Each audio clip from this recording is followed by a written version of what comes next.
Can you give me your name and what kind of stuff that you do for a living?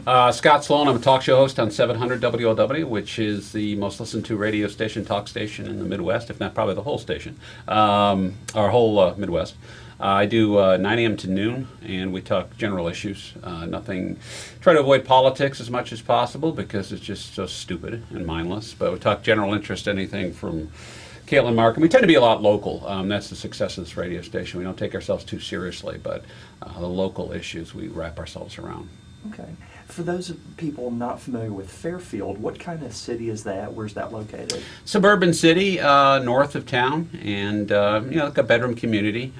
Fairly typical, I think, suburban area that's adjacent to Hamilton. Hamilton itself is having a little bit of renaissance. That's probably the bigger city there, but nonetheless, they're still, not where they used to be when the manufacturing boom was, of course, alive and well in America. And Fairfield is a decent community. So we don't really see a ton of crime in that area. There may be some associated crimes that come from other areas, but generally speaking, it's relatively safe being outside the 275 Beltway. Okay. And what do you remember about first hearing about the Caitlyn Markham case? I remember this would have been 4 years ago in hearing the story of the disappearance of Caitlyn Markham, and we have these things happen from time to time. Generally, it's someone decided they were going to leave, or there was a relationship issue, or someone simply decided to check out of life for a little bit, and that's not too all uncommon. What was uncommon about it was when the police got involved and it became a legitimate missing persons case. That's when people started to pay attention. Because she left, Katelyn did obviously, with no keys. She left her dog Murphy behind. Her car was left behind. The only thing she left her condominium that day with was her cell phone, which had been turned off, which is quite unusual.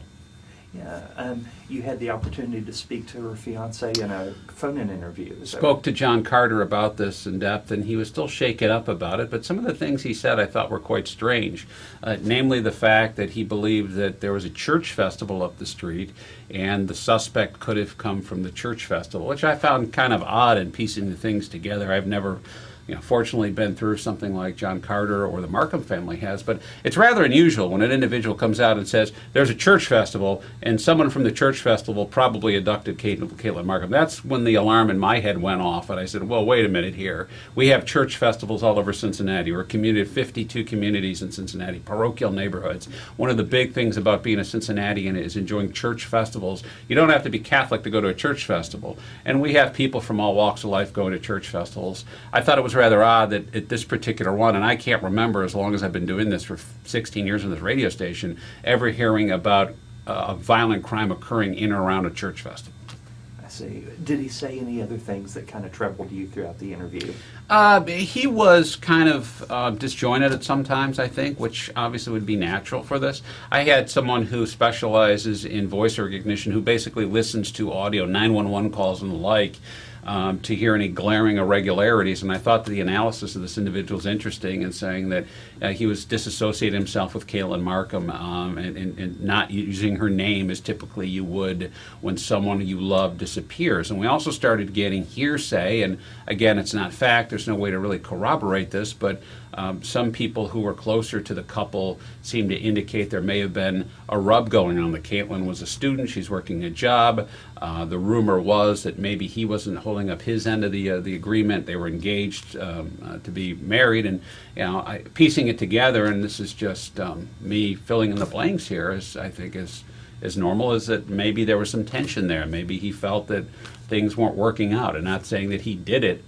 But again, they haven't excluded him as the primary suspect or a suspect in this, and you got to ask yourself why.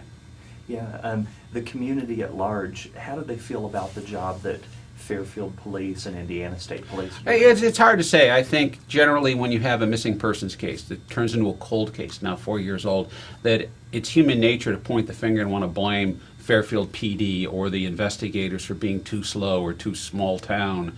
And I don't buy that at all. They brought the Indiana State Police in to help investigate when her remains were found.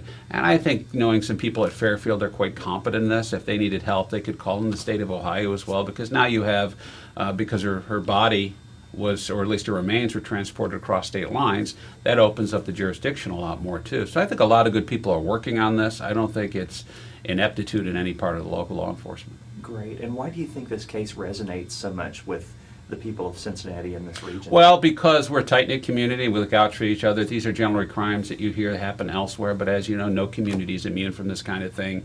And I think it's the fact it's one of our own, and it's Fairfield. It's not an area that's known for a lot of violence necessarily, and especially when you have a young lady in the prime of her life who has a lot going on for her, who simply vanishes without a clue. That piques human interest. The curiosity factor is there as well, and you want to know who done it. We don't like loose ends. We like to solve things, even when there's inexplicable crimes. When we have a Columbine shooting, when we had a 9/11 tragedy, those are huge international tragedies, national tragedies, and we have a tendency to want to cross the T's and dot the I's. And that's just human nature, the psychology of it. We want answers. And even when there aren't answers and there's inexplicable violence and senseless tragedy, we want to fill the blanks and we want closure.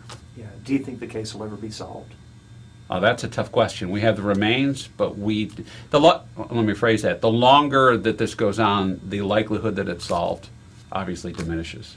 And that's what's sad, is because at least the Markham family has the remains of their baby, their daughter. They'll always be her baby, grown woman, but that's their baby. At least they have her remains. At least in that sense, they have her. I would really like to know who did it and why. Sadly, I think that this is going to be a cold case, and I don't see anything coming out of it soon. I see. And lastly, is there anything I haven't asked you that you'd like to comment on? That's a good question. Oh, thanks. Let me think on that one for a second.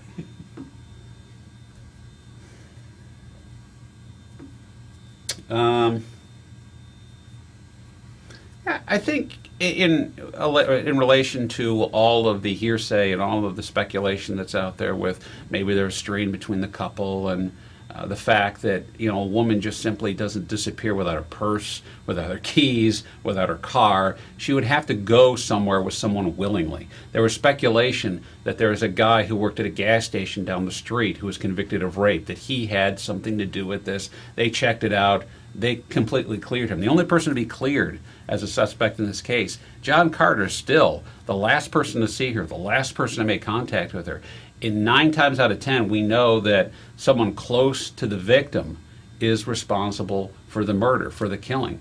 The question I would like to be asked is to clear this thing up is more questions with John Carter, to know about their relationship and what was going on personally with them. Maybe interview some of the friends and talk to close family members about what was really going on in that relationship, and if there was a source of strain, why, and would it be enough for something bad to happen to Katelyn? Great. Okay. Well, thanks. I appreciate Good. it. All right. That's Easy. Okay. Good. Wonderful. Thanks. Awesome. Appreciate it.